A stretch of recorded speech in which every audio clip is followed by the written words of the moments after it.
A few years back, I was a shift manager for a local big box pharmacy and convenience store. It was right across my backyard, and I could probably sprint there in under a minute if I really wanted to, so it really worked out for me. I was in my late 30s. I worked out quite a lot, and while I was fit, I was still a smaller girl. Even though I was married and I would constantly get hit on and asked out, it was pretty flattering, but it always made me feel really awkward now. This particular store I worked at was in a really weird part of town. It was on the right side of town to attract the Kierans, but close enough to the not-so-good side of town to attract the drug addicts, drunks, and psychopaths anyway. Let me say that I'm not someone that gets scared easily. I've had someone high on net crash their car into the side of the store, causing the back of our store to bend inward because we didn't carry pineapple juice. I had a man pick me up and throw me over his shoulder and start walking out the door with me, saying that I'd make a good wife. Yeah, that's one for another time anyways. It all started on a Sunday morning. I remember this because I was really busy building end caps and making sell signs. I was working with my favorite coworker, so the day was flying by, and I was really bubbly this day. There was a man and his son that came into the store, and they made a beeline for me. The man was probably just a little under 6 foot, and he was skinny. The man had dreadlocks and a long, skinny silver earring dangling from his ear. He also had this really tan trench coat. Then I found really odd because it was summer nonetheless, though I had then greeted them and asked if they needed some help. The man spoke with a really thick Jamaican accent, and he said that his GPS stopped working and he wanted to see if we had any. I let out a really small laugh, thinking he was messing with me. No, that would be at Best Buy or something, but we do have a small section of electronics on this wall over here. I indicated the wall to the back of me.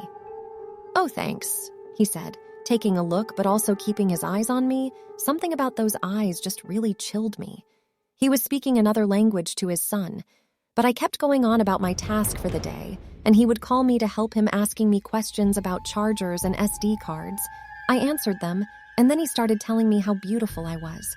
Really awkwardly, I had thanked him. You must work out. Yeah, he asked. Yeah, yoga mostly. I replied while getting more. And more uncomfortable now, he made some more comments about my body, telling me how he loved my tattoos. And he was just really being a creep. I tried to stay polite though, and eventually I just walked away to do some more work. I started to avoid him, but he was still staring at me. The man had his phone out, and I kept hearing the shuddering of a camera. I went to the office to tell my other coworker that I thought the guy was taking my picture, and I was just really feeling uncomfortable. He then came out and watched over me shortly after my coworker came out. The man and his son then left. By the time the end of my shift came, I forgot about him.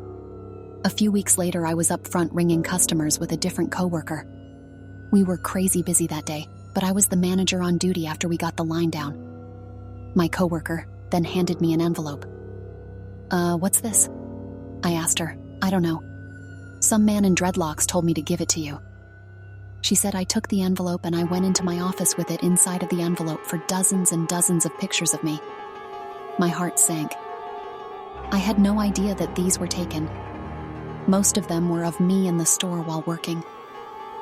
Some of me walking home and some even with me and my daughter. I felt sick. There was also a note with it. It said something along the lines of, "You're so beautiful, I'm in love with you. I'd be a much better husband than what you have now. Please give me a chance." There was more to it, but it's in police evidence now. The guy really stupidly left his name and address. I then called our store manager as well as the police. They took our camera footage. My statement and the pictures and letter, they told him that he really needed to stay away from me, or the next time he's getting arrested and he's banned from the store. I was really relieved, but still really bothered by it. A few more weeks to about a month then went by. It was another really busy Sunday night. It was just myself as the manager on duty, and we had another coworker as my cashier. We were ringing things up together when I noticed a man staring at me. The man was tall with a medium build. He had dreadlocks, and he had the same earring and long trench coat as the other man did. This man was really scary.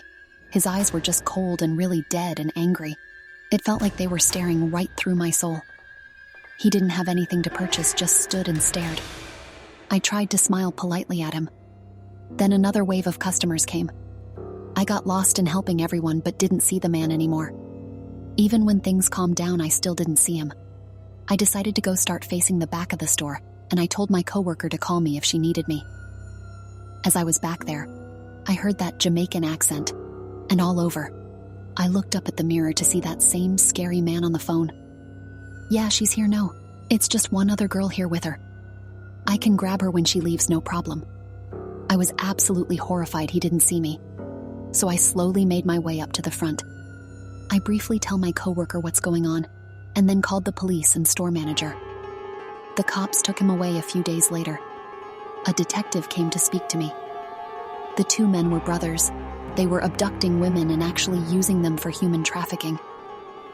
He told me I was really lucky. I later found out that they had apparently found a woman beaten to death in their apartment. They've both since gone to prison. This still gives me really bad nightmares. What happened to that woman could have easily been me, but thank God it wasn't.